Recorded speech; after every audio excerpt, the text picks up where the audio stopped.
तो मैंने एक कथा सुनी है महापुरुषों के श्रीमुख से। एक बार नित्य ठाकुर जी मैया के साथ रात्रि में मंदिर से निकल करके और रास खेलने जाते हैं धाम में, वृंदावन में।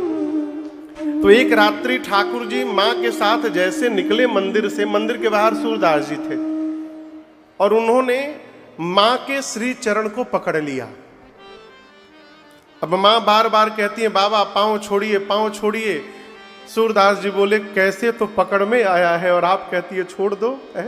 मैं नहीं छोड़ने वाला। जब बहुत कहने पर भी सूरदास जी ने पांव नहीं छोड़ा, तब कन्हैया ने पूछा, आप चाहते क्या हैं? सूरदास जी ने कहा, नाथ मैं प्रत्यक्ष रूप से इस युगल स्वरूप का दर्शन करना चाहता हूं। तब भगवान श्री कृष्ण ने उसी क्षण सूरदास जी को दिव्य दृष्टि प्रदान की और जिन आंखों में रोशनी नहीं थी वो आंखें देखने लगी। श्री सूरदास जी ने खूब दर्शन किया ठाकुर जी का और मैया का। अब जब भगवान जाने लगे तो सूरदास जी दौड़कर फिर अब कन्हैया का पांव पकड़ लिए। भगवान बोले, अब क्या हुआ? आपके नेत्र नहीं थे, चाह रहे थे, नेत्र प्राप्त हो गए, अब क्यों पकड़ लिए? बोले, प्रभु एक और चाह है हृदय में। बोले, कहिए। सूरदास जी ने कहा, मैं जैसा था वैसा मुझे बना दीजिए। भगवान बोले, अरे आपके नेत्र नहीं थे, नेत्र मिल गए और आप कहते फिर से अंधा बना दो, क्यों?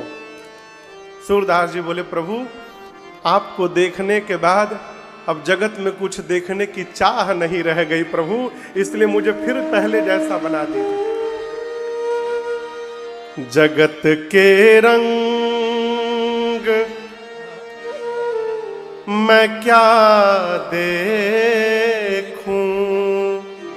तेरा दीदार काफी है।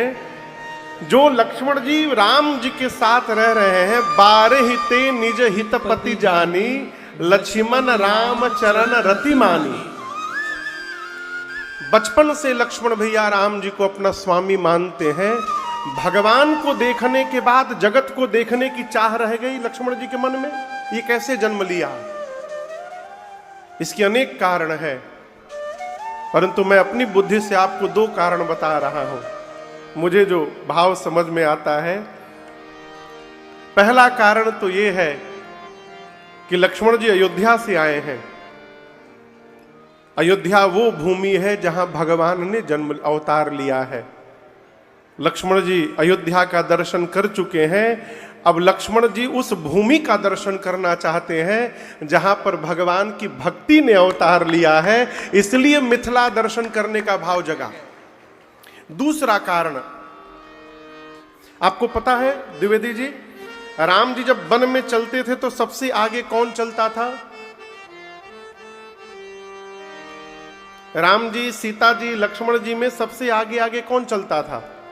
राम जी। राम जी के पीछे सीता मैया और सीता मैया के पीछे लक्ष्मण भैया।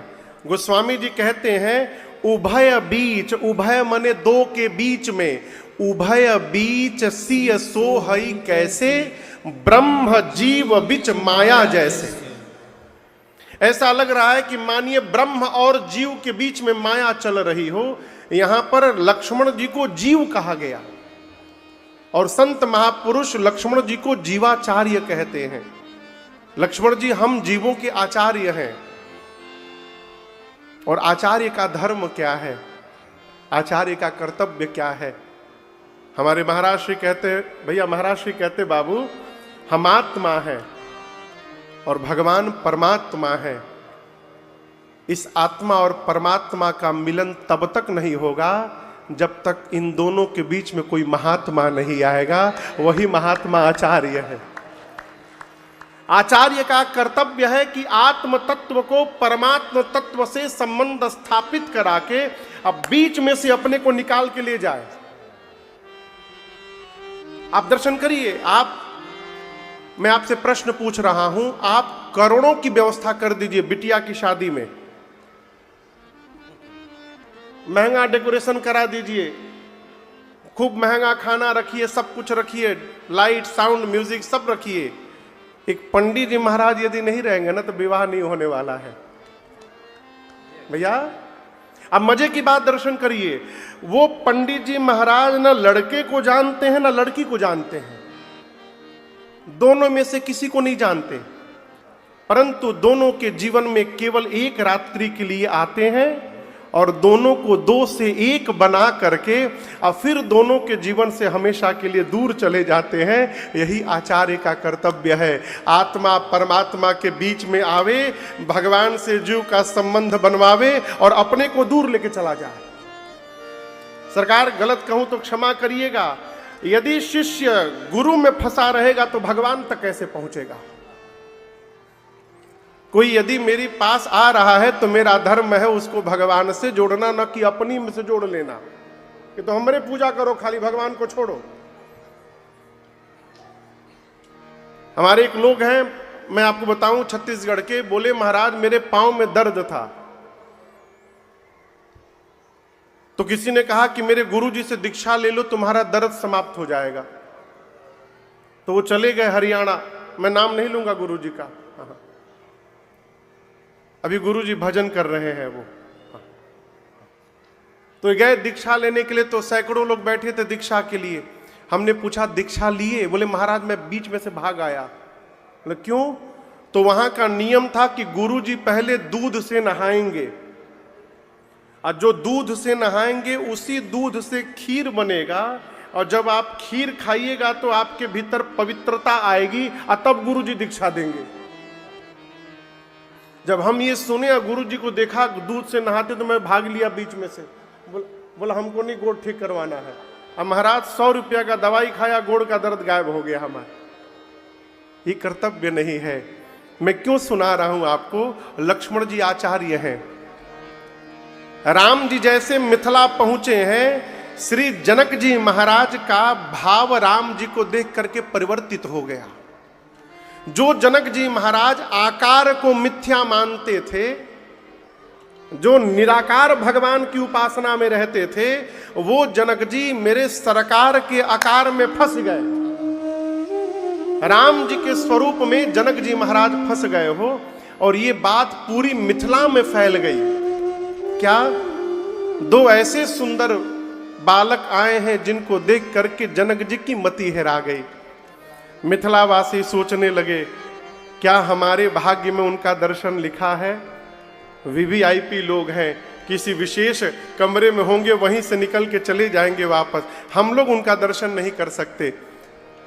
लक्ष्मण जी आचार्य हैं, आचार्य का काम है भगवान और जीव को मिला देना। लक्ष्मण जी ने मन में सोचा आप राम जी के पास नहीं आ सकते हैं तो क्या हुआ, मैं ही राम जी को लेकर के आप सबके बीच में आ रहा हूं। इसलिए लखन जी के मन में नगर देखने का भाव जगा है। यहां मैं पहले दिन आया तो श्री हनुमान जी का मंदिर है, हनुमान जी है ना, हाँ। गांव वाले जानते होंगे जब हनुमान जी की मूर्ति की प्राण प्रतिष्ठा हुई होगी तो प्राण प्रतिष्ठा के पहले हनुमान जी की सवारी निकली होगी, शोभा यात्रा निकली थी। सब गांव के बाहर के लोग हैं कहा? हाँ, अच्छा, बहुत प्राचीन है। अच्छा, उस समय के कोई बच्चे नहीं होंगे अब। अच्छा, हाँ, अच्छा, हाँ, तो कैसे बताएंगे? लेकिन वर्तमान में जब किसी विग्रह की प्राण प्रतिष्ठा होती है तो विग्रह की शोभा यात्रा निकलती है। आप लोग जानते हैं ना क्यों निकलती है? क्यों निकलती है? इसका कारण है भगवान सोचते हैं इस गांव नगर में कई ऐसे भी लोग होंगे जिनके पांव नहीं होंगे, कई ऐसे भी लोग होंगे जिनको व्याधियां होंगी, बीमारियां होंगी, कई ऐसे भी लोग होंगे जो मर्यादा के कारण घर से बाहर नहीं निकल पाएंगे। यदि मैं सीधे मंदिर में बैठ गया तो वो हमारे दर्शन से वंचित रह जाएंगे। इसलिए भगवान मंदिर में जाने के पहले दरवाजे दरवाजे जाकर सबको अपना दर्शन देते हैं कि जो नहीं आ सकते हैं वो घर में ही मेरा दर्शन कर ले, और उसके बाद भगवान मंदिर में जाते हैं। आज भी यही कारण है। मिथिलावासी राम जी के पास नहीं आ सकते, राम जी तो वहां जा सकते हैं। राम जी ने गुरुदेव से कहा, गुरुदेव नाथा लखनपुर देखन चाहि, प्रभु सकोच डर प्रगट। गुरुदेव लक्ष्मण जी नगर देखना चाहते हैं, आपके डर के मारे बोल नहीं रहे हैं। यदि आपकी आज्ञा हो मैं लेकर के जाऊंगा, नगर दिखा करके तुरंत ले आऊंगा। हाँ निकलिए निकलिए, दूर जाना है। जय जय, फिर फोन पे बात करते हैं। जय जय। बोले मैं लेकर के जाता हूं, नगर दिखाई तुरंत ले आओ, तुरंत ले आऊंगा। गुरुदेव भगवान समझ गए कि ये दोनों भैया नगर देखना नहीं चाहते, फिर नगर वासियों का दर्शन कराना चाहते हैं। अब यदि हम आपको बताएं कि चलिए हम आपको यहाँ लोकल घुमाएंगे, तो हम क्या घुमाएंगे? हम जब स्वयं ही रास्ता नहीं जानते, आज 5वां दिन है, 2 दिन से एक ही रास्ते से हम आ जा रहे हैं, नहीं तो इसके पहले 3 दिन, तीनों दिन अलग अलग रास्ते से आए। कभी हाई रोड से उधर से घूम के आए, कभी बीच में से निकल के हाई रोड में उल्टा चल के आए, और 2 दिन से इधर सीधा सीधा आ रहे हैं। तो हम आपको क्या घुमाएंगे? इस गांव में आने के लिए हम जहां से आते हैं इतने मोड़ हैं, इतनी मोड़ से गाड़ियां आती है, भगवान मालिक है। ऐसा गुरुदेव भगवान समझ गए कि ये नगर देखना नहीं चाहते, फिर नगर वासियों को अपना दर्शन कराना चाहते हैं, इसलिए अनुमति मांग रहे हैं। गुरुदेव ने आज्ञा दी, जाई देखिया बहु नगर, सुख निधान दो भाई, करहु सुफल सबके नयना, सुंदर बदना दिखाई।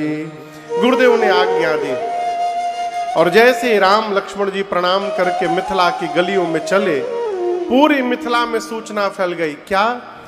देखा नगारा भूप सूत आए, देखा नगारा भूप सूत आए, समाचार पुर पासिन पाए,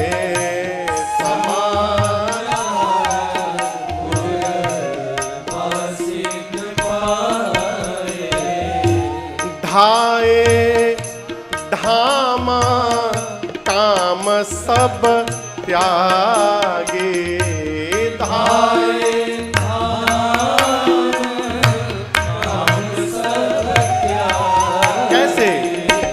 मनहु रंग निधि लूटन लागे, मनहु रंग निधि लूटन लागे, मनहु रंग निधि लूटन लागे, मनहु रंग निधि लूटन लागे।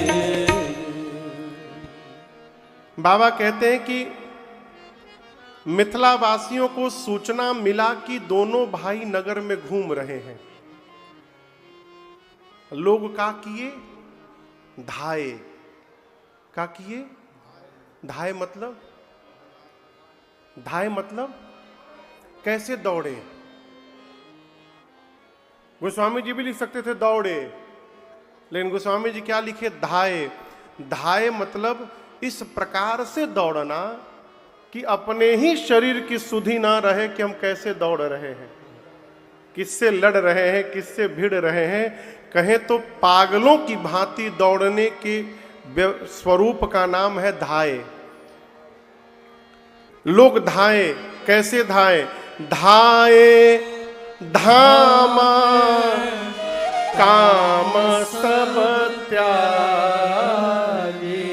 कैसे धाए? धाम काम छोड़ के। काम धाम छोड़ के कि धाम काम छोड़ के? बोलिए, काम धाम छूटेगा कि धाम काम छूटेगा? पहले क्या छूटेगा? घर, काम, और उसके बाद धाम। यहां गोस्वामी जी कहते काम धाम छोड़ के नहीं दौड़े, धाम काम छोड़ के दौड़े। आप सोचिए कितने उतावले हैं। अब जैसे ही उत्तमानंद सरस्वती जी मजीरा बजा रहे हैं, मजीरा बजा रहे हैं ना। अब यदि इनको भागना होगा तो कैसे भागेंगे? मजीरा छोड़ के भागेंगे। लेकिन मिथिला के लोग मजीरा छोड़ के नहीं भाग रहे, मजीरा बजाते हुए भाग रहे हैं। तो पहले घर छूटा, अब रास्ते में कोई कह रहा है कि मजीरा काहे बजा रहे हो दौड़ते दौड़ते, तो रास्ते में जाके मजीरा छूटा, काम छूटा। भगवान को देखने के लिए इतने उतावले हैं जैसे कोई जन्म जन्म का दरिद्र खजाना लूटने के लिए दौड़ पड़े। मिथिला के पुरुष भगवान को देखने के लिए दौड़ पड़े हैं। सखियां माताएं घर के छत पर जाके खड़ी हो गई, झरोखे पर। पुरुष जाके सड़क के किनारे किनारे खड़े हो गए, और जो छोटे छोटे बच्चे थे वो राम जी के पीछे पीछे लग गए। कोई राम जी का पटका पकड़ा है, तो कोई उंगली पकड़ा है, कोई धोती पकड़ा है।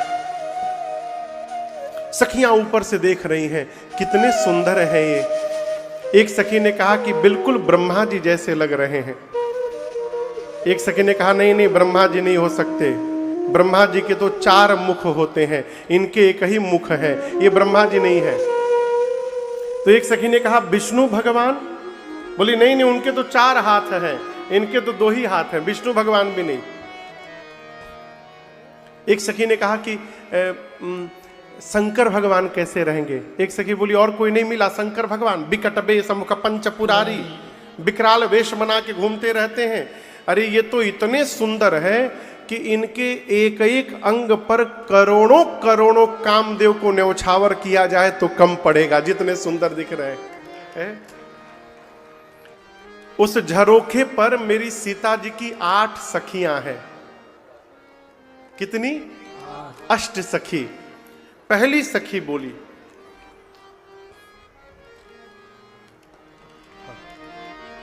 आप पकड़े रहो आप।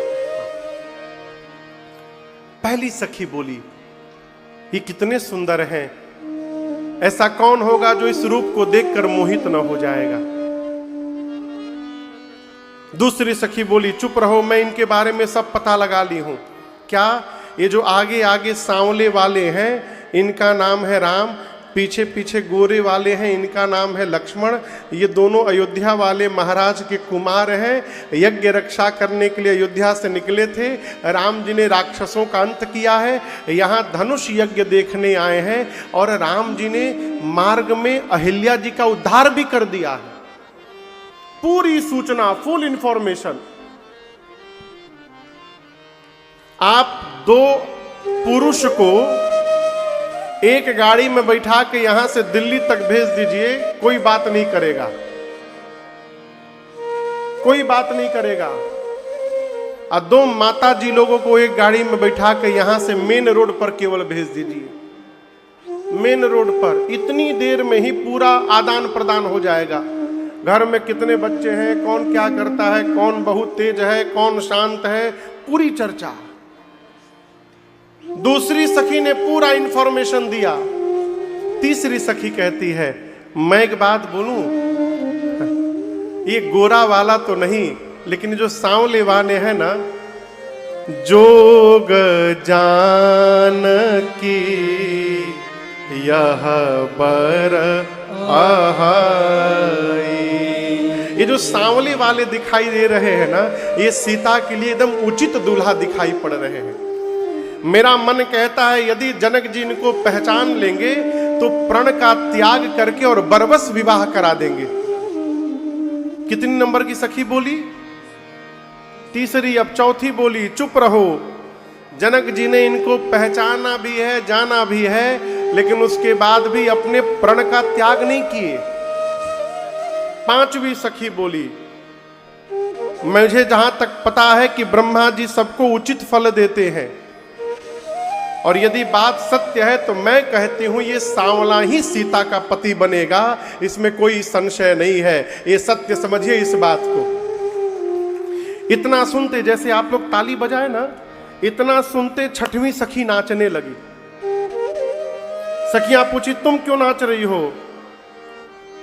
बोली, मैं ये सोच के नाच रही हूं कि कहीं इनकी बात सत्य हो गई, सीता जी से इनका विवाह हो गया, तो ये जब जब सीता जी की विदाई कराने के लिए मिथिला आएंगे, हम लोगों को तब तब इनका दर्शन प्राप्त होता रहेगा जीवन में। कितना आनंद होगा वो है? कितनी सखी हो गई? 6। कितनी बची हैं? 2। सरकार इसमें भी एक निगेटिव माइंड की सखी है। बोली, अरे कितनों सपना देख लो, लेकिन होगा कैसे पूरा? बोली, 7वीं सखी राम को देख कर रच दिए हैं विधाता ने, जोड़ी सुघर रच दिए हैं विधाता ने, जोड़ी सुघर। पर ये धनुष कैसे तोड़ेंगे हैं बारे कुंवर। कितने छोटे हैं राम जी, इनसे धनुष हिलेगा भी नहीं। ये राम जी धनुष कैसे तोड़ेंगे हैं बारे कुंवर। मन में शंका बनी की बनी रह गई, ये धनुष कैसे तोड़ेंगे हैं बारे कुंवर। 7वीं सखी ने संशय प्रकट किया, इनसे धनुष हिलेगा भी नहीं, कैसे विवाह हो जाएगा। अब कितनी सखी बची? 1। बोली, आखिरी सखी छोट देखन में है, पर चमत्कार इनका तू नहीं जानती। पर चमत्कार इनका तू नहीं जानती। क्या? एक ही बाण में ताड़का राक्षसी, बस एक ही बाण में ताड़का राक्षसी। उठ सकीना पड़ी की पड़ी रह गई, कहीं बाण में ताड़का राक्षसी। उठ सकीना पड़ी की पड़ी रह गई, कहीं बाण में, एक कहीं बाण में,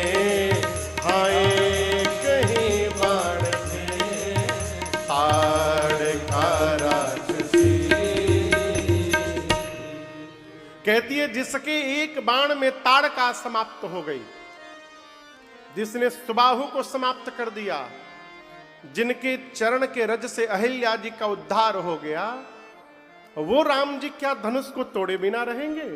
मेरी मानो, जिन ब्रह्मा जी ने सीता जी को बनाया है, उन्हीं ब्रह्मा जी ने विचार करके इस सांवले को भी बनाया है। दूल्हा तो यही बनेगा, इसमें कोई संशय नहीं है। सखियां मंगल भाव प्रकट करती हैं। राम जी नीचे चल रहे, राम जी कहां हैं? नीचे सड़क पर, और सखियां कहां हैं? ऊपर छत पर। अब कल्पना करिए कोई ऊपर हो और नीचे वाले को देखे तो चेहरा ठीक से दिखाई देगा? जब तक नीचे वाला ऐसे ना करे ऊपर, तब तक चेहरा दिखेगा पूरा नहीं। राम जी सीधा चलते हैं, सीधा देखते हैं। कई लोग चलत सीधे हैं, देखत चारों तरफ है। चलेंगे रोड पर तो इसी में भीड़ जाते हैं, जाके गाड़ी भी चलाते चलाते सरकार कई लोग लड़ी जाते हैं। सखियों को भगवान का रूप दिखाई नहीं दे रहा है ठीक से। सखियां ऊपर से प्रार्थना करती हैं। ये पद मेरे पूज्यपाद गुरुदेव भगवान की रचना है। हाँ, गुरु जी की रचना है सरकार, चित्रकूट सरकार की। हाँ, तो भोजपुरी में है, समझ में आ जाएगा ना, बहुत सीधा सीधा शब्द है। हाँ, सखियां कहती हैं ऊपर से, तनी समझते हैं? तनी, तनी मतलब थोड़ा सा तनी। सखियां कहती हैं ऊपर से, तनी देखी रघुनाथ जी हमारे ओरिया, तनी देखी रघुनाथ जी हमारी ओरिया जी, हमारे ओरिया, ए हमारी ओरिया जी हमारे। सखियां ऊपर से कहती हैं, तनिका देखी रघुनाथ जी हमारे ओरिया, तनिका देखी रघुनाथ जी।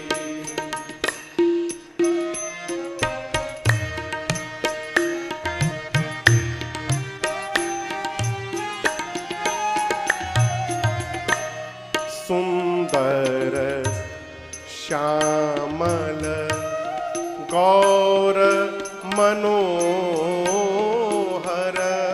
सुंदर श्यामल गौर मनोहर, अखियां में बसली मधुर जोड़िया, ए जी अखियां में बसली मधुर जोड़िया, तनिका देखी रघुनाथ जी हमारे ओरिया, तनिका देखी रघुनाथ जी।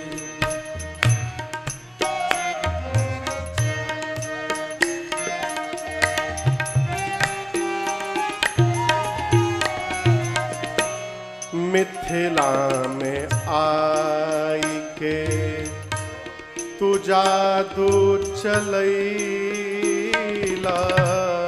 मिथिला में आई के तू जादू चलैला, मोहिली हला मिथिला के सब गोरिया, मोहिली हला मिथिला के सब गोरिया, तनिका देखी रघुनाथ जी हमारी ओरिया, तनिका देखी रघुनाथ। एक सखी कहती है, अरे तुम केवल इतना जानती हो कि वो सखियों को मोहित किए हैं, इन्होंने जनक जी को नहीं छोड़ा, इनके रूप पर वो भी मोहित हो गए। नयना चलाई के मधुर मुस्काई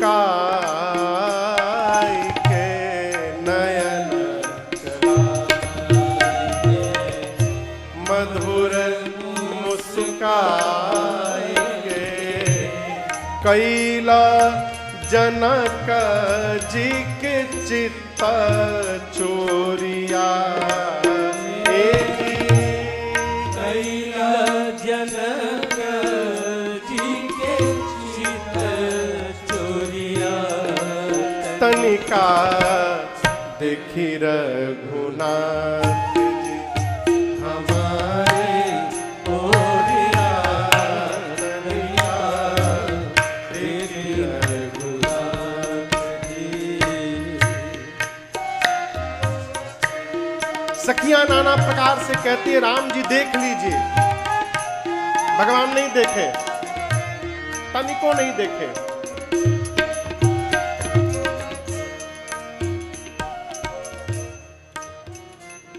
कनखी जानते हैं आप लोग? कनखी आंख के कोने से देखने को क्या बोलते हैं इधर? ऐसे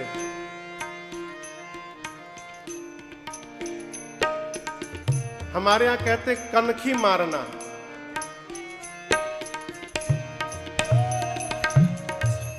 आंख के कोने से देखना। एक सखी कहती है राम जी यदि आपको पूरा चेहरा ऊपर उठाने में कष्ट हो रहा है तो पूरा चेहरा ना उठाइए, केवल एक बार ऐसे देख लीजिए हम लोग को, बस एक बार कनखी से। राम भद्राचार्य ही अब हंसी है रहो, राम भद्राचार्य अब जलज बिलोचन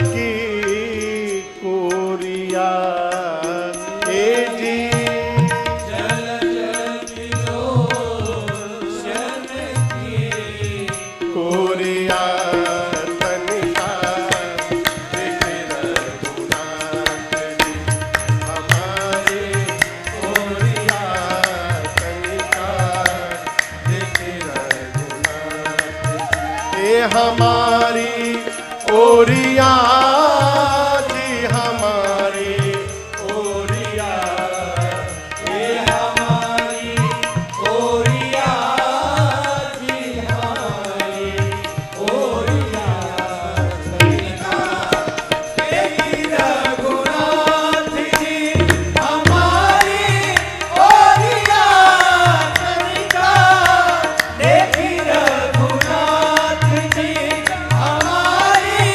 ओरिया तनिका देखी रघुनाथ जी। अरे हमारी ओरिया तनिका देखी रघुनाथ। सखियां बड़ी विनम्रता से निवेदन पूर्वक प्रार्थना करती हैं राम जी एक बार देख लीजिए। राम जी नहीं देखे। लक्ष्मण जी बोले राम जी से भैया विवाह की सेटिंग हो रही है ऊपर आपकी, कहिए तो हम ही एक बार देख लें। राम जी बोले चुपचाप नीचे देखो, इधर उधर कहीं नहीं देखना है, नीचे देखो चुपचाप। सखी बोली बड़ा ढीठ है, हम तब से कह रहे देखिए देखिए नहीं देख रहे। एक काम करो चला के मारो, अभी देखेंगे, चलाओ कुछ ऊपर से। एक सखी बोली पागल हो, कितने कोमल है, चोट लग गई तो? सखी बोली हम पत्थर चलाने के लिए नहीं कह रहे हैं, पुष्प चलाओ, पुष्प से इनको चोट भी नहीं लगेगी। और जैसे देखने का प्रयास करेंगे कि ये पुष्प आ कहां से रहा है, जैसे सिर ऊपर करेंगे हम लोगों को इनका दर्शन प्राप्त हो जाएगा। सखियां ऊपर से ही हर सही बर सही सुमना सुमुखी सुलोचन वृंद जाई जहां जहां बंधु दो तह तह परमानंद। सखियां पुष्प की वर्षा करती हैं, राम जी ऊपर दर्शन करते हैं। जिस पर भगवान की दृष्टि गई उसको ऐसा लगा मानो परमानंद की प्राप्ति हो गई। बच्चों के साथ भगवान सबको दर्शन देते हुए धनुष यज्ञशाला में पहुंचे, वहां दर्शन किया और संध्या वेला में राम जी गुरुदेव भगवान के पास वापस आए हैं। संध्या भई है, बयारू आरती, रात्रि में भोजन। अब भोजन के बाद विश्राम। हाँ, तो तीनों लोग विश्राम करने नहीं गए, गुरु जी विश्राम करने गए पहले। और जब गुरु जी विश्राम करने गए तो राम लक्ष्मण जी क्या कर रहे थे? लगे चरण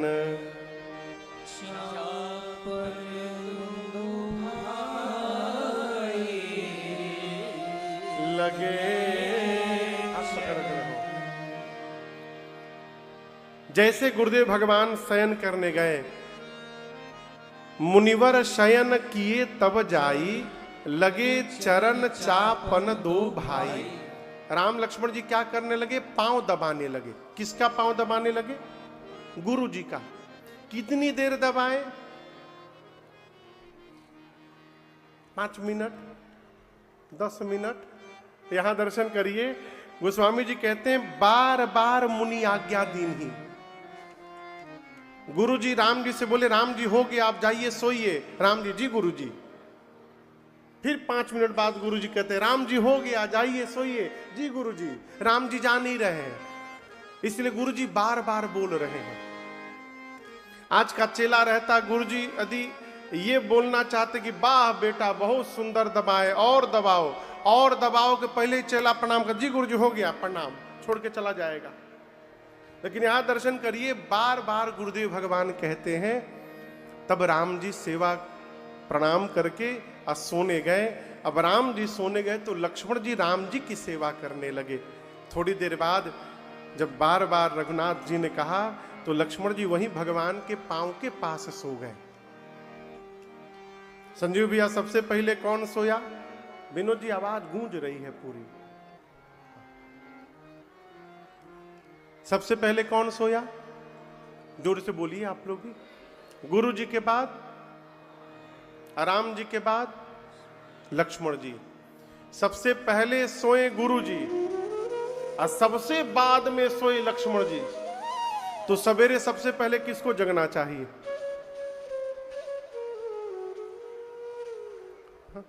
गुरु जी को ना। गुरुवे जी को जग, आज के समय तो गुरुवे जी जगेंगे सबसे पहले। चेला बोल के सोएगा कि हम सबसे बाद में सोने जा रहे हैं, सवेरे कोई जगाएगा नहीं हमको। तो सवेरे गुरु जी उठेंगे, ग्रीन टी बनाएंगे और ले जाके चेला से कहेंगे, चेला उठो ग्रीन टी पी लो। यहां दर्शन करिए, लक्ष्मण जी सबसे बाद में सोए और प्रातः काल उठे लखन निस बिगात सुनी, अरुण शिखा धुनी कान। गुरु ते पहिले जगतपति, जागे राम सुजान। सबसे पहले गुरुदेव भगवान उठे, लक्ष्मण जी उठे। और आप दर्शन करिए, लक्ष्मण जी को किसी जगाया नहीं, किसी ने, स्वयं उठे,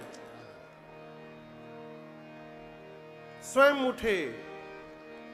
ये क्या है?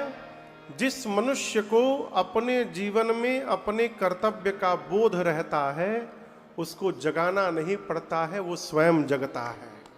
समझ रहे मेरी बात को? इसलिए नाटक उतने जितना बर्दाश्त हो सके। यहां सीता मैया ने पार्वती जी का पूजन किया। कैसे किया? पूजा कीन्हा अधिक अनुरागा,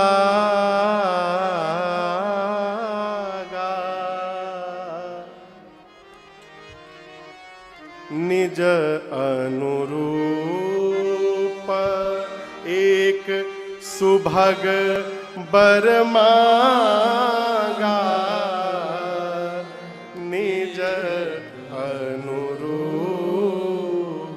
पार्वती मैया से सीता जी ने पूजन करके अपने लिए एक सुंदर दूल्हा मांगा। क्या मांगा? सुंदर वर मांगा। मां, मैं जैसी हूं, मेरे लायक एक सुंदर वर हमको दे दीजिए। सीता मैया की कितनी सखियां हैं? 8। 8 सखी में से एक सखी पूजा छोड़ के बगीचा घूमने चली गई। कौन सखी? चतुर सखी। चतुर आदमी जो होगा ना, आप लोग आए हैं, आप में से जो चतुर आदमी होगा वो आप लोग को यहाँ पंडाल में बैठा करके अपने जाकर के बाहर समोसा खा रहा होगा।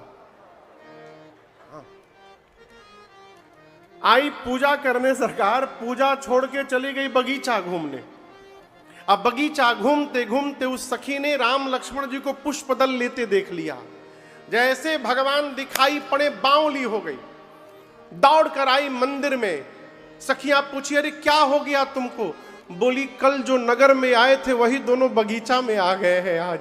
कल तो हम लोग ऊपर थे, वो नीचे थे, ठीक से देख नहीं पाए। आज बिल्कुल आमने सामने भेटा गए हैं और दूसरा कोई है भी नहीं।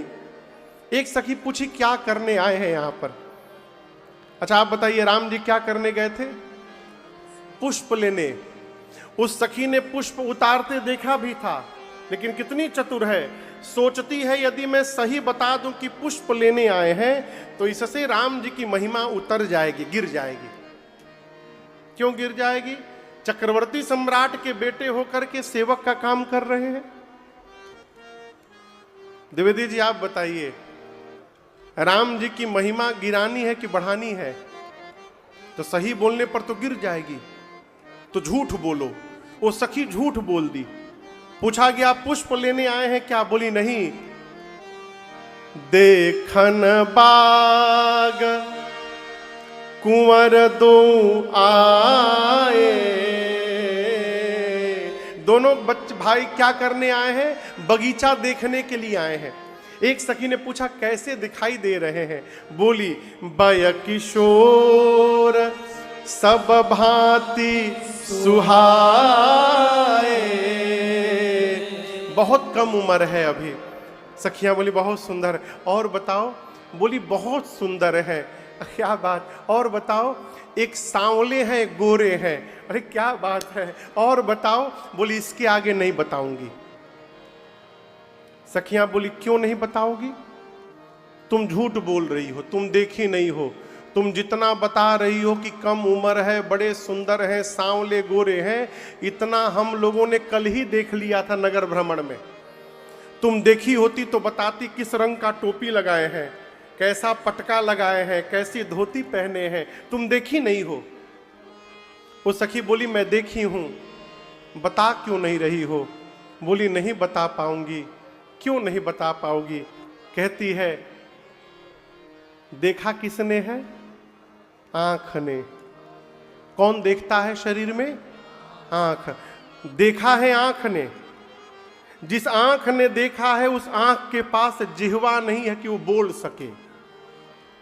अब बताना किसको है? जिह्वा को। जिस जिह्वा को बताना है उसके पास आंख नहीं है कि उसने देखा हो। देखा है आंख ने, बताना है जिह्वा को। देखे कोई और, अब बतावे कोई और। मैं तो केवल इतना कहूंगी या तुम लोगों से, जिनकी चर्चा है कल से अरे नगरिया में, जिनकी चर्चा है कल से नगरिया में, वही आए सखी फुलवरिया में। वही आए सखी फुलवरिया में। जिनकी चर्चा, अरे हाँ हाँ जिनकी चर्चा, अरे हाँ हाँ जिनकी चर्चा है कल से नगरिया में, वही आए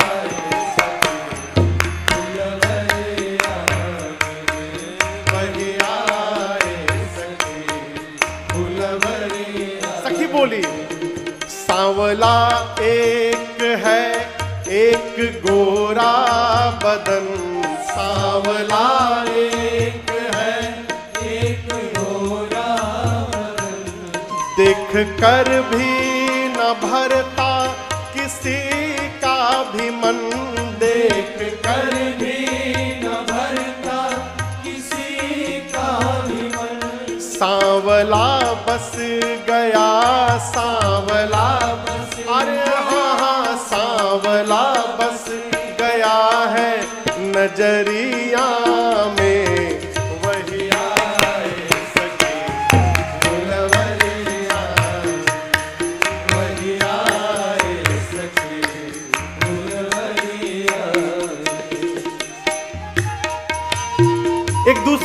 बोली,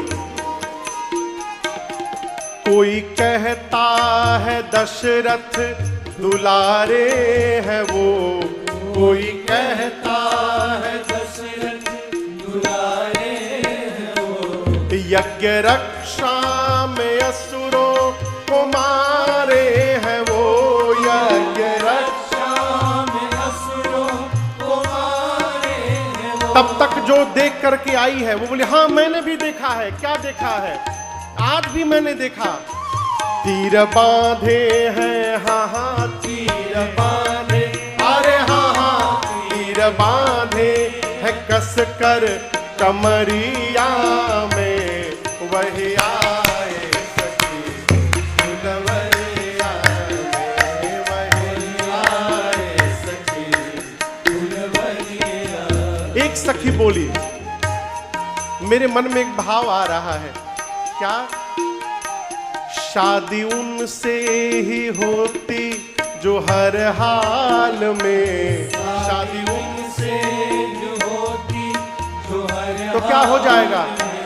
आया करते हमेशा वो ससुराल में, आया करते हमेशा वो ससुराल में, नैना डूबे रहते, हाँ हाँ नैना डूबे, अरे हाँ हाँ नैना डूबे रहते रूप की लहरिया में, वही आए सखी फुलवरिया में, वही आए सखी फुलवरिया में, जिनकी चर्चा, अरे हाँ हाँ जिनकी चर्चा, अरे हाँ हाँ जिनकी चर्चा है कल से नगरिया में, वही आए सखी फुलवरिया में, वही आए सखी फुलवरिया में, वही आए सखी फुलवरिया में। सखी कहती है, सुनो, आज पूरी मिथिला में जहां भी चले जाओ, सर्वत्र केवल उनके ही स्वरूप की चर्चा हो रही है। ऐसा अवसर जीवन में दोबारा मिलेगा नहीं, कोई दूसरा है भी नहीं, वो है और हम लोग हैं। हम तो कहते हैं चलकर एक बार अवश्य उनको देख लेना चाहिए। सीता मैया उस सखी को आगे करके चली। किस सखी को?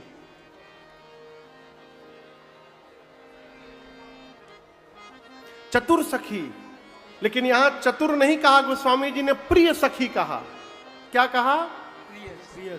चली अग्र करी प्रिय सखी सोई।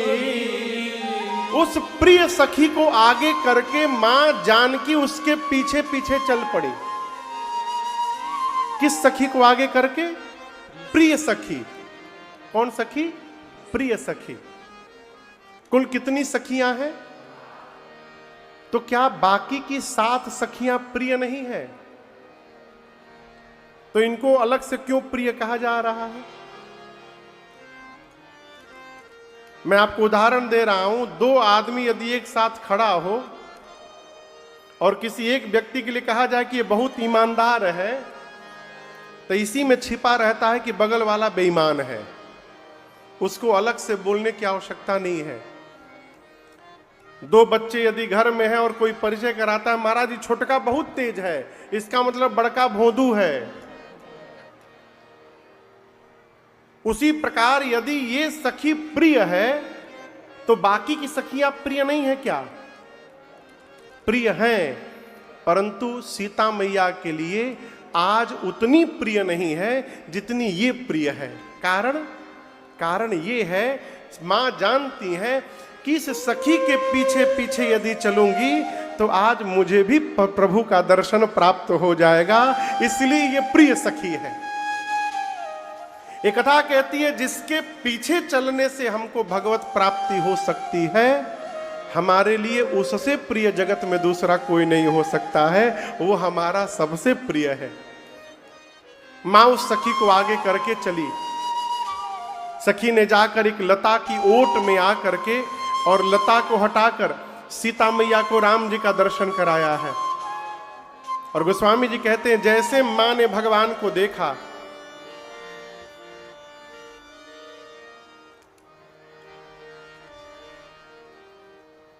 देखी रूप लोचन लाल चाले,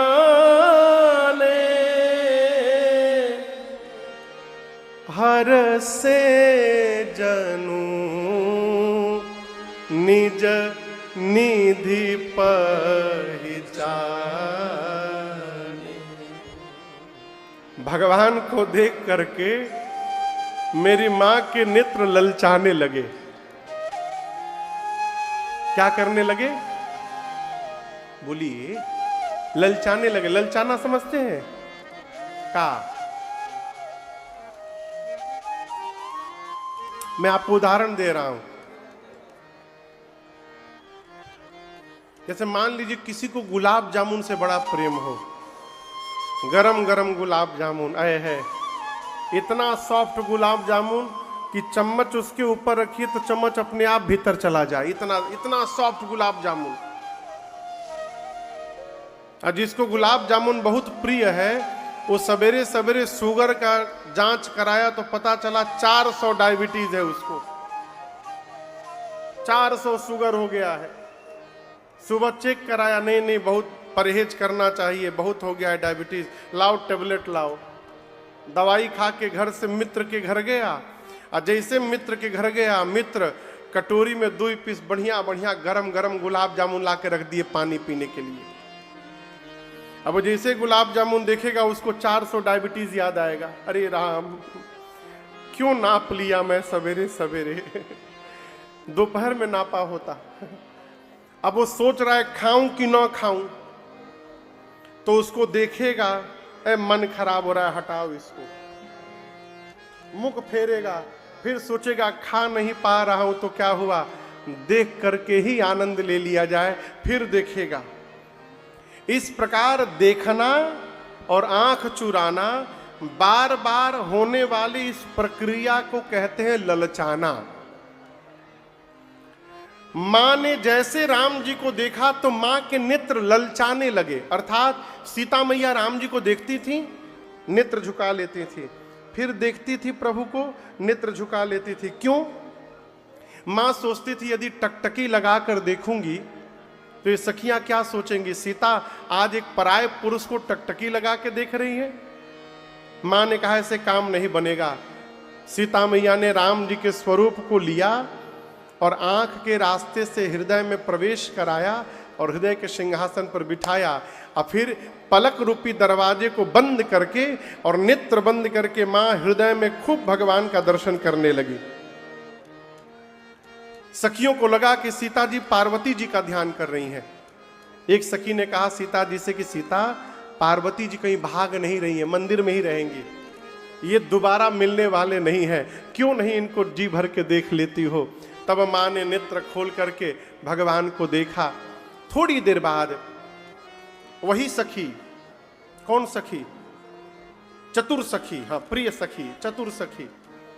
थोड़ी देर बाद देखी बहुत देरी हो गया है, तो आप दर्शन करिए, सीता जी बगल में खड़ी हैं। कहती तो ऐसे कहना चाहिए था उसको कि सीता जी बहुत विलंब हो गया, चला जाए, कल फिर आना है, बहुत विलंब हो गया, ऐसे बोलना चाहिए ना, लेकिन वैसे नहीं बोली। राम जी उधर खड़े हैं, वो कैसे बोली? चला जाए, चला जाए, बहुत विलंब हो गया, कल हम लोग फिर आएंगे इसी टाइम यहां पर, चला जाए। इसका क्या मतलब?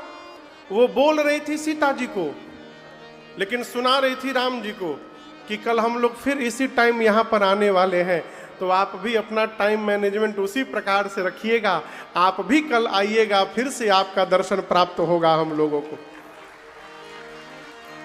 मंदिर लेकर गई सीता जी को, पार्वती जी के मंदिर, और पार्वती मैया के मंदिर जाते सीता मैया स्तुति करने लगी, जय जय गिरिवर राज किशोरी,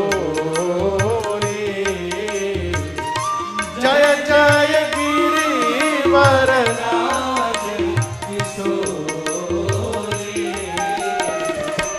जय महेश मुख चंद चकोरे, जय महेश मुख चंद चकोरे, जय गज बदन खड़ानन माता, जय गज बदन खड़ानन माता, जगत जननी तामिनी दुते गाता, जगत जननी दामिनी दुर्गा, नहीं तव आदि मध्य अवसाना, नहीं तव आदि मध्य अवसान, अमित प्रभाव वेद नहीं जाना, अमित भाव वेद नहीं जाना, भव भाव विभाव पराभव कारिणी, भव भाव विभाव पराभव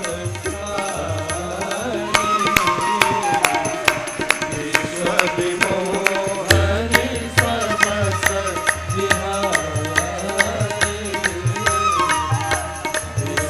विमोहनी स्ववस विहारिणी, विश्व विमोहनी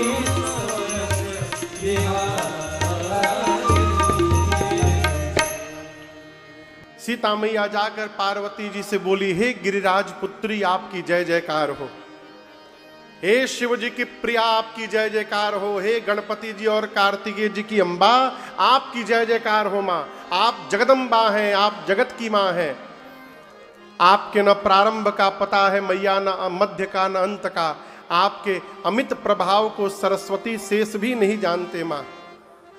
संसार में जितनी स्त्रियां हैं पातिव्रत धर्म में निपुण, उन सभी स्त्रियों में आपका स्थान प्रथम आता है माँ। माँ आप वर देने वाली हैं, आप सबके हृदय में रहती हैं, इसलिए आप सबके हृदय की बात ठीक से जानती हैं। हे भवानी जी, आप सीता के भी हृदय में हैं, इसलिए मैं आपसे कहूंगी नहीं, आप जो मेरे मन की बात जानती हैं बिना कहे उसको पूरा कर दीजिए। इस पूरी स्तुति में जो सबसे अद्भुत विषय है, मोरा मनोरथ जानहु नीके, बसहु सदा उरपुर सबही। भगवान सब जानते हैं संजीव भैया, भगवान सब जानते हैं, हम नहीं जानते हैं कि सब जानते हैं। और याद रखिएगा, जिस दिन ये विश्वास जग गया कि भगवान सब जानते हैं, उस दिन से भगवान से मांगना समाप्त हो जाएगा। मांग करके हम अपना नुकसान करते हैं। हर व्यक्ति की अपनी क्षमता होती है मांगने की, और हर व्यक्ति की अपनी क्षमता होती है देने की। जब हम मांगेंगे, हम अपनी क्षमता से मांगेंगे, और जब भगवान हमको देंगे तो भगवान अपनी क्षमता से हमको प्रदान करेंगे। इसलिए मांगा न जाए। सीता मैया इतना बोल के अब पार्वती जी के पांव को पकड़ के बैठ गए नीचे। अब यहां दर्शन करिए, पार्वती मैया है ना, इनके चरण को पकड़ के सीता मैया नीचे बैठ गई। और सीता जी की इस विनय निवेदन को सुनकर पार्वती जी की मूर्ति मुस्कुरा उठी। कौन मुस्कुरा गया? मूर्ति। लोग कहते हैं महाराज कहीं मूर्ति मुस्कुराती है? आज भी मुस्कुराती है। देखना कौन चाहता है? कहिएगा। सरकार पता नहीं आपको बताया कि नहीं बताया, मेरे पूज्य बाबूजी के एक मित्र हैं, पिताजी तो मेरे नहीं रहे अभी, लेकिन वो अभी हैं। शरीर से बंगाली हैं, नाम है केजी गोस्वामी। आज भी हैं वो, शादी उदी नहीं किए हैं, बाल ब्रह्मचारी हैं। जीवन में आज तक कभी पांव में जूता चप्पल नहीं पहना उन्होंने। कस्टम में अकाउंटेंट ऑफिसर थे, अधिकारी थे, उससे रिटायर्ड हैं। ऑफिस भी जाते थे तो नंगे पांव जाते थे। लेकिन आपको सुनकर आश्चर्य लगेगा, उनके पास एक काली जी की मूर्ति है, काली मां की मूर्ति नहीं, फोटो, इतनी बड़ी फोटो है। इन सभी लोगों ने दर्शन किया है, आप देखे हो? हाँ। फोटो में देखे होंगे। हाँ। आप तो सही में देखे हो, आप लोग कथा में। इतनी बड़ी फोटो है, बहुत पुरानी फोटो है काली मां की। उसी फोटो को वो फ्रॉक पहना के कपड़ा का रखते हैं और चेहरे के पास गोल कटा रहता है। अब मैं बोलूंगा तो आपको विश्वास नहीं होगा, वो काली मां से साक्षात बात करते हैं, प्रत्यक्ष बात करते हैं। वो मेरे पिताजी को मिले जब पिताजी मेरे गोमुख से गंगा जल लेकर पैदल कांवड़ पर अकेले जगन्नाथपुरी जा रहे थे। पिताजी मेरे गोमुख से गंगा जल लेकर 12 ज्योतिर्लिंग पर जलाभिषेक किए हैं, पैदल 80 के दशक में।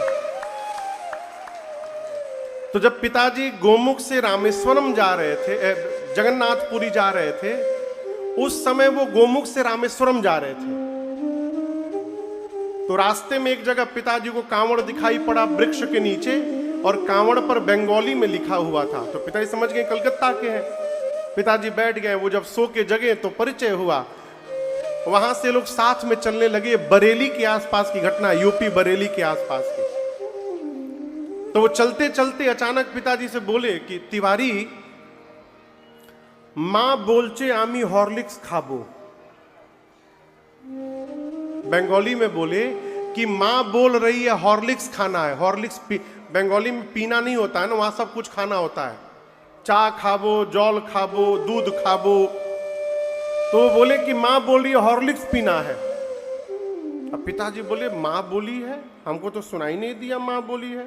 चलिए हॉर्लिक्स खरीदाया, गिलास में हॉर्लिक्स घोल के वो मां को पिला रहे हैं। झगड़ा कर रहे हैं, नहीं नहीं ज्यादा नहीं पिलाऊंगा, पेट खराब हो जाएगा तुम्हारा, एक गिलास से ज्यादा नहीं पिलाऊंगा। ऐसे बोल रहे हैं, डांट रहे हैं, पिला रहे हैं। पिताजी भी पिए। पिताजी पहली बार जीवन में देखे थे वो। फिर चले, थोड़ी दूर बाद बोलते हैं तिवारी मां बोलचे बिस्किट खाबो। आगे बोलते हैं मां बोलचे नोतुन कापड़ चाहिए। मां बोल रही है नया कपड़ा चाहिए, ये खाएंगे वो खाएंगे। पिताजी को लगा मन में कि इनका मन करता है खाने का, और झूठे मां बोलचे मां बोलचे, मां का नाम लगा के अपने खा रहे हैं, मां बोलचे। ये पिताजी के मन में आया, जीव का स्वभाव। पिताजी बोले बाबू 2-3 दिन बाद हम लोग रात्रि में एक जगह सोए। तो पिताजी मेरे 3 बजे भोर में उठे, स्नान ध्यान करके, पूरा रूट मैप था। तो गोस्वामी जी से बोले गोस्वामी जी चला जाए, तो बोले नहीं नहीं मैं थोड़ी देर अभी थोड़ा और सोना चाहता हूं। पिताजी बोले ठीक है मैं चलता हूं, इतने किलोमीटर बाद दोपहर में विश्राम किया जाएगा, वहीं भोजन प्रसादी की व्यवस्था करता हूं मैं। तब तक गोस्वामी जी उठ गए, बोले अच्छा रुको मैं भी चलता हूं। तो जैसे गोस्वामी जी उठे, पिताजी को आवाज सुनाई दी केवल पहली बार। क्या आवाज निकला? बंगाली में आवाज आया, घूमे पर खतरा आचे। घूमे पर मने सो जाओ, अभी खतरा है, मत जाओ आगे। अब पिताजी का तो पूरा शरीर सुन्न हो गया। गोस्वामी जी बोले तिवारी मां बोल रही है कि आगे खतरा है, तुम भी मत जाओ आज। इतना बोल के वो सो गए। अब पिताजी तो बैठ गए स्तब्ध होके वहीं पर। अब बाबूजी बताए, बाबू आधी घंटा नहीं बीता होगा, उसके बाद वो तूफान आया वहां पर, और वो बारिश कि हम लोग 4 दिन वहीं फंसे रह गए, आगे नहीं बढ़ पाए। उसके बाद वो जब बोलते थे तिवारी मां बोलचे ये खाबो, हम बोलते थे तुरंत खिलाइए, देरी ना करिए। मुझे कई अनुभूतियां उनके साथ हुई हैं, इन सब ने दर्शन किया है। कलकत्ता में ये जो विकास जी बैठे हैं ना, हाथ ऊपर उठाइए, ये दूसरे नंबर पर विकास जी जो बैठे हैं, ये कलकत्ता ही रहते हैं। तो पहले ये सीडी के स्टॉल पर बैठते थे, यहाँ मंच पे नहीं बैठते थे। मानस जी जब बहुत याद हो गया तो कहा बाबू आप भी इधर ही आके बैठो। तो कलकत्ता में हम लोग एक बार सरकार कथा गा रहे थे हावड़ा में, ये सीडी स्टॉल पर बैठे थे, तो ये कभी उनको देखे नहीं थे जीवन में। तो स्वामी जी कथा में आए, आकर के पंडाल में जैसे आप लोग बैठे हैं, इधर कुर्सी पर बैठे, माँ को ऐसे लिए रहते हैं, ऐसे पकड़े रहते हैं, ऐसे माँ को लेकर के बैठे। 10 मिनट नहीं बीता होगा, स्वामी जी गायब, चले गए। अब हम परेशान, कहां चले गए स्वामी जी। फिर 10 मिनट बाद आकर के बैठ गए, कथा हो गई। कथा के बाद जैसे मैं कमरे में गया तो मैं पूछा, आए स्वामी जी, तो मैं पूछा कहां चले गए थे प्रभु। तो बोले कि तुम जानता नहीं है ये कितनी दुष्ट है। किसको बोले? काली माँ को। काली माँ का नाम है बाबू सोना। तो हमसे बोले तुम जानता नहीं ये कितनी दुष्ट है। जैसे बाउंड्री में घुसी, इसको चाय का स्टॉल दिखाई पड़ गया। अब मैं जाके कथा में बैठा हूं, हमसे बोलती है चा खाबो, चा खाबो, चा खाबो, सुनने नहीं दे रही है, चिल्ला रही है चा खाबो, चा खाबो। मैं परेशान होकर इसको चाय पिलाने लेके चला गया। स्वामी जी मिल के गए, तब तक ई आए कमरे में। ई आए तो इनका पूरा शरीर कांप रहा है, थर थर थर थर। हमने कहा हो गया हो? बोले महाराज जी, वो जो महाराज जी आए थे ना स्वामी जी, वो फोटो को चाय पिला रहे थे, फोटो को, काली माँ का फोटो को चाय पिला रहे थे, झगड़ा कर रहे थे। यही चाय दिए भी थे लेकर के। तो हम तो पहले जान गए थे, हमने ठीक है जाइए। वो स्वामी जी की उनके बातचीत चलती रहती है। ऐसी अनुभूति आज भी होती है। भगवान आज भी हंसते हैं, भगवान आज भी बोलते हैं। प्रश्न ये नहीं है भगवान बोलते हैं कि नहीं बोलते, प्रश्न ये है भगवान को सुनना कौन चाहता है। आपको आश्चर्य होगा, महापुरुष में भारत में स्वामी विवेकानंद जी, कौन कौन जानता है स्वामी विवेकानंद जी को? उनके गुरु जी को कौन कौन जानता है? उनके गुरु जी हुए स्वामी रामकृष्ण परमहंस जी। हमारे कलकत्ता में गंगा जी के किनारे श्री दक्षिणेश्वरी काली जी का मंदिर है। आज भी मंदिर है वो, उसमें वही काली जी का विग्रह है। संजीव भैया, आपको आश्चर्य लगेगा, स्वामी रामकृष्ण जी मंदिर में पुजारी थे। जब मां को भोग लगाने के लिए भोजन की थाली लेकर के मंदिर में जाते थे, तो मां की मूर्ति में से साक्षात मां काली प्रकट हो जाती थी। नित्य, 1-2 दिन नहीं, नित्य। जब जब वो थाली लेकर के जाते थे मंदिर में, मां प्रकट होकर बैठ जाती थी। और स्वामी जी अपने हाथ से निवाला तोड़ तोड़ के मां काली के मुख में भोजन कराया करते थे। इसी कलयुग की घटना है, मुश्किल से 125 साल पहले की घटना है। कहो 125 साल, 130-40 साल, इससे ज्यादा की घटना नहीं है। भगवान आज भी देखते हैं, भगवान आज भी बोलते हैं। सीता मैया के प्रेम को देखकर पार्वती जी की मूर्ति मुस्कुरा उठी, और गले में जो माला पहने आए था सीता जी ने, वो माला खसी खसी माल मूर्ति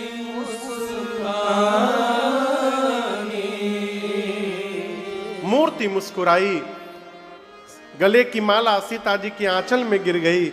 पार्वती जी ने कहा सीता जी, आपकी मनोकामना पूर्ण हो गई। मैं आपको वचन देती हूं, जो आपके मन में बसा है वही आपको प्राप्त होगा। मां ने स्पष्ट करके बताया, मनुजा ही राचेऊ मेले हे सो बरसाहज सुंदर सावरो करुणा निधान सुजान शील स्नेह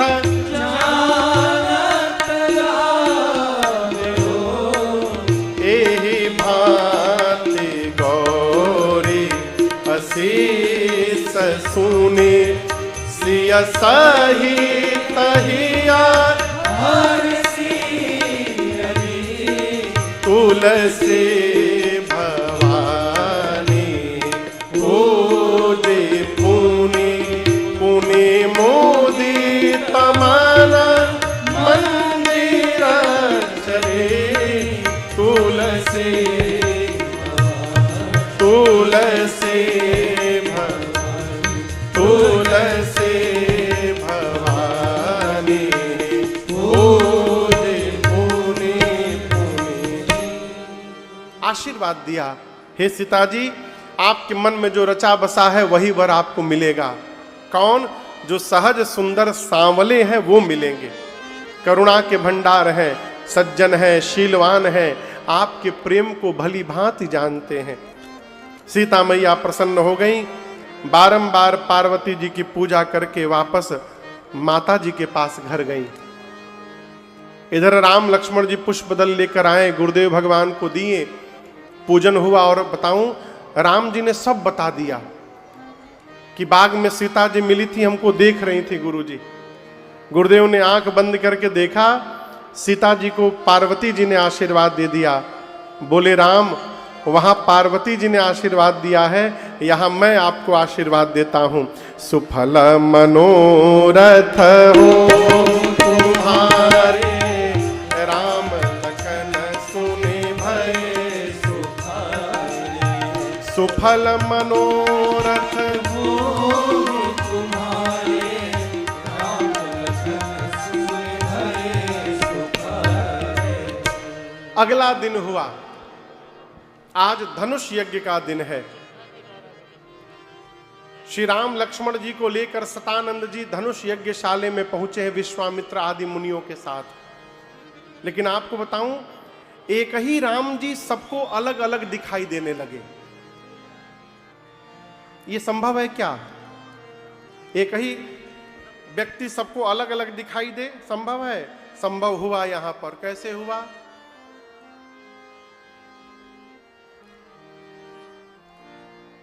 दिखाई दे रहा है? किस रंग का है? जोर से बोलिए। सफेद। यदि आप में से कोई लाल चश्मा लगा करके इसको देखेगा तो कैसा दिखाई देगा? क्या लाल कहीं दिखाई दिया हो? है तो सफेद। उसी में कोई पीला चश्मा लगाकर बैठ गया हो, उसको कैसा दिखाई देगा? पीला। है सफेद, लेकिन जैसा चश्मा लगाइएगा वैसा रंग दिखाई पड़ेगा। राम जी एक ही है, लेकिन जो जिस भाव से वहां बैठा है, राम जी को उस भाव से दिखाई देने लगा। जो अपने को वीर राजा मानते थे कि हम परम वीर हैं, उन राजाओं को राम जी महावीर दिखाई देने लगे। जो असुर राक्षस नकली चेहरा लगाकर आए थे, उन राजाओं को राम जी उनका काल दिखाई देने लगे। ज्ञानी राजाओं को राम जी परम तत्व दिख रहे हैं। जो वहां भगत राजा थे, उनको राम जी उनके भगवान दिखाई दे रहे हैं। गोस्वामी जी बोले, किसकी किसकी बात करूं? जिनकी रही भावना जैसी, प्रभु मूर्ति तिन देखी। सभी लोगों ने अपनी अपनी भावना के अनुरूप भगवान का दर्शन किया है। जनक जी महाराज विश्वामित्र जी को पूरे धनुष यज्ञशाले का दर्शन कराएं। विश्वामित्र जी ने इतनी प्रशंसा कर दी उनकी, अद्भुत महाराज, अद्भुत बनाया आपने, इतनी प्रशंसा कर दी। जनक जी बोले, बाबा जी को सबसे ऊपर बिठाया जाए, सबसे बड़े आसन पर। सब मंचनते मंचैक सुंदर विशद विशाल, मुनि समेत दो बंधु तहां बैठा रे महिपाल। वहां दर्शन करिए, सरकार के अगल बगल में दूठे बालक जैसे बैठे हैं, दिखाई दे रहा है। उसी प्रकार मंच पर विश्वामित्र जी विराजमान हुए और उनकी दाहिनी ओर राम जी बैठे, बाईं ओर लक्ष्मण जी बैठ गए सबसे ऊपर आसन पर। जनक जी ने आदेश दिया तो सीता मैया अपनी सखियों के साथ आई। मां के हाथ में जयमाल है। मां के सौंदर्य का दर्शन करके जितने नर नारी थे सब मोहित हो गए। सीता जी जाकर अपने मां के निकट खड़ी हो गई। अब जनक जी महाराज ने अपने बंदी जनों को आदेश दिया है कि सभा के मध्य में मेरा प्रण सुनाया जाए।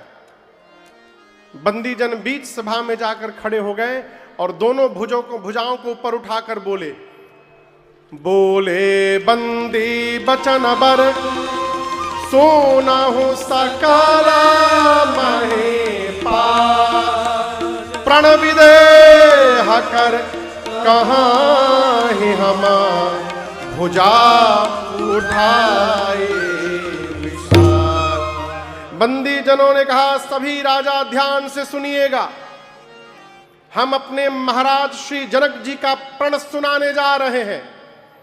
आप जितने राजा इस सभा में बैठे हैं, आप समस्त राजाओं के भुजाओं का बल चंद्रमा के समान यदि है तो शंकर के पिनाक को राहु समझिएगा, राहु है ये। ध्यान से देखिए, ये वही धनुष है जिसको रावण और बाणासुर स्पर्श भी नहीं कर पाए। ये वही धनुष है जिसकी कठोरता पूरा विश्व जानता है। आज इस भरे समाज में आप में से जो भी राजा आकर यहां पर इस धनुष को उठाकर झुकाकर इसकी प्रशंसा चढ़ाकर इसको तोड़ेगा, त्रैलोक्य में उस राजा की कीर्ति फैलेगी। और हम कहते हैं, धनुष टूटने के बाद सीता जी बिना कुछ विचार किए उस वीर का वरण कर लेंगी। यही हमारे महाराज जनक की प्रतिज्ञा है।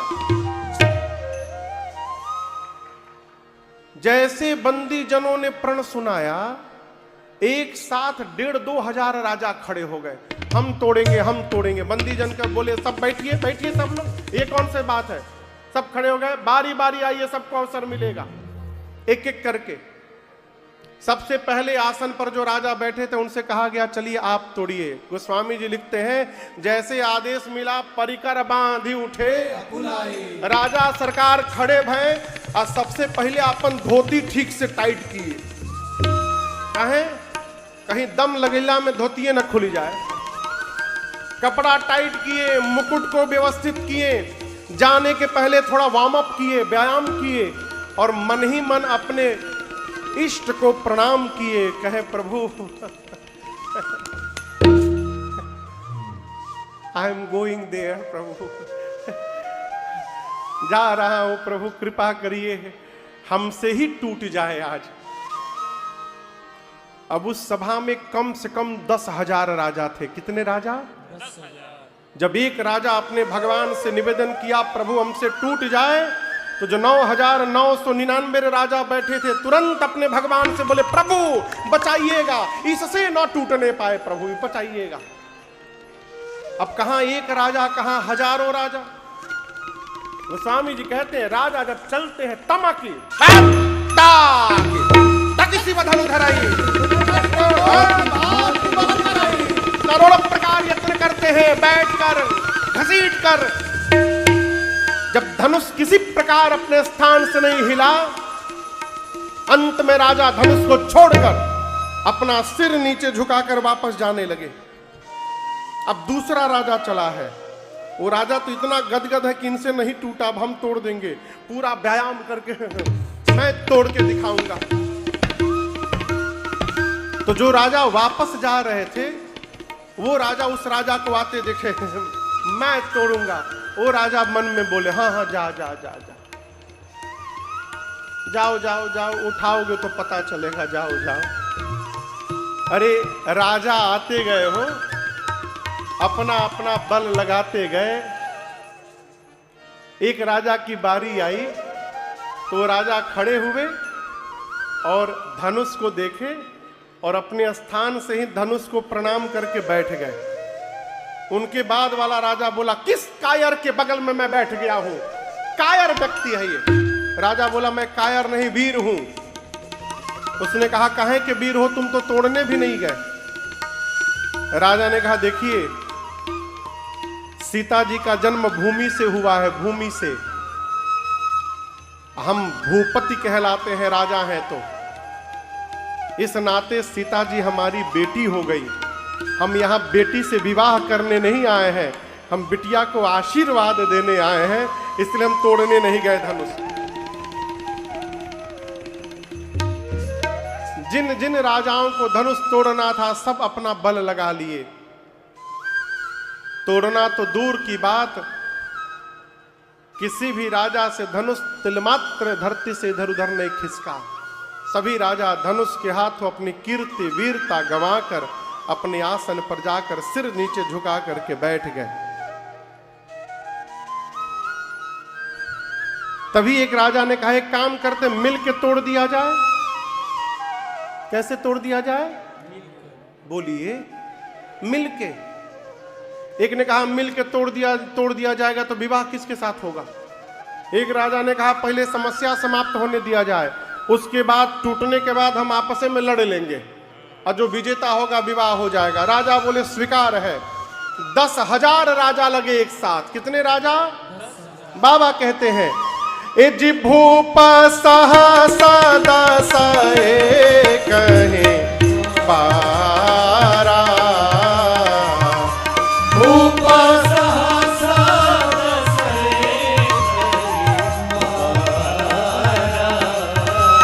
दस लगे उठावन करे नटारा,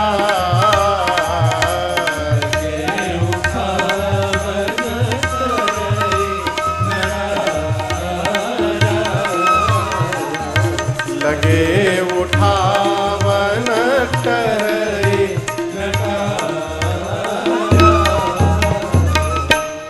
10,000 राजा लगे, परंतु उसके बाद भी धनुष अपने स्थान से तिलमात्र नहीं खिसका।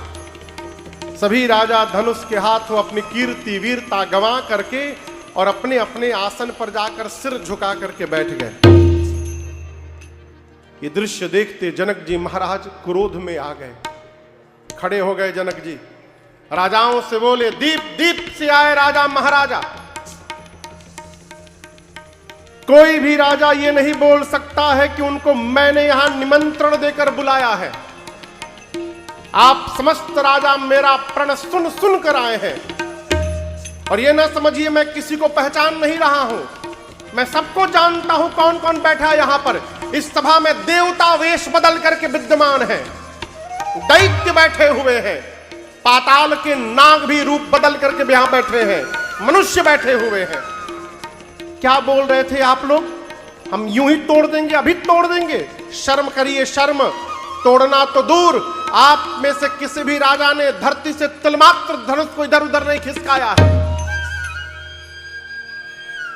मेरी बेटी सुंदर है, यह कीर्ति जीवन में वर्ण करने योग्य है, परंतु मुझे तो ऐसा लगता है कि ब्रह्मा जी ने इस धरती पर ऐसा किसी को बनाकर भेजा ही नहीं जो इस कीर्ति को जीवन में धारण कर सके। पूरी सभा ध्यान से सुन ले, आज के बाद कोई भी राजा ये नहीं बोलेगा कि मैं वीर हूं। कोई भी राजा, मैं जनक जान गया धरती वीरों से रिक्त हो चुकी है। किस लिए बैठे हो? अब क्या करने के लिए बैठे हो? विवाह का आस छोड़िए और अपने घर वापस लौटिए। आज यदि मैं प्रण का त्याग करता हूं तो मेरे जीवन भर की कीर्ति कलंकित हो जाएगी। प्रण पर टिका रहता हूं तो मेरी आंखों के सामने मेरी बेटी कुंवारी रह जाएगी। मैं जनक जानता धरती पर एक भी वीर नहीं बचा। पूरी सभा के सामने कहता हूं, ऐसी प्रतिज्ञा करके जगत में अपना उपहास कदापि नहीं होने देता। जनक जी ने जब पहली बार ये ललकारा ना कि आज के बाद अपने को कोई वीर नहीं बोलेगा, इतना सुनते लक्ष्मण जी तिलमिला उठे। राम जी गुरु जी के दूसरी तरफ बैठे हैं। बार बार लक्ष्मण जी, भैया भैया। राम जी लक्ष्मण जी को शांत किए, शांत रहो, कुछ नहीं बोलना है, शांत रहो। पहली बार तो राम जी ने शांत करा दिया, परंतु जब दूसरी बार जनक जी ने वीरत्व को ललकार दिया, जाऊं जनतेऊ बिनु भट भूमि भाई, तब पन करी होते नहासाई। दूसरी बार लक्ष्मण जी सुने तो राम जी की ओर देखबे नहीं किए, कूद पड़े। गोस्वामी जी कहते माखई लखन। लक्ष्मण जी की भाव है नेत्र से मानो अंगार बरसने लगा, होठ फड़फड़ाने लगे। लक्ष्मण जी कूद पड़े।